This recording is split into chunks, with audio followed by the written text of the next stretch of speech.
Fil-jum tas-Sibt Lajt, għexieren ta' familji rħewla lejn ir-riserva tas-Simar fix-Xemxija biex iqattaw nofs ta' nar fin-natura waqt li t-tfal jedew b'attivitajiet li ħejjew il-BirdLife.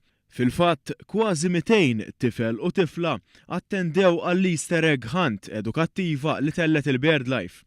Attività li ilha ssir għal dawn l-aħħar 6 snin kif spjegalna Mar Gawċi mill-BirdLife. L-iskop hija li niġbru l-familja hawnhekk biex igawdu n-natura li għandha x'toffri Malta u hawnhekk norganizzawlhom Easter Egg Hunt fejn it-tfal jiġu u jkollhom l-eċitament li jagħmlu dawk il-ftit minuti jduru jfittxu għall-Easter eggs bażikament. U spjega li wara it-tfal jimxu lejn parti oħra tar-riserva fejn flimkien ma' persuni mill-BirdLife iqattaw xi ħin jagħmlu crafts relatati mal-għejd u man-natura.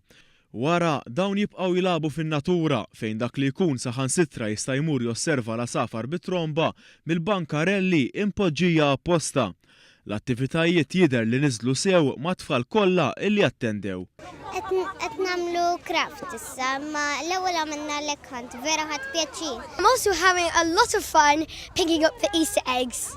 And I even learned not to cut flowers. I learned that a lot before. Jien ħadd pjaċir niġbor il-bajt. Tallimna li ma nistgħux nafsu fuq il-fjuri u ma nistgħux naqtawhom nanqas.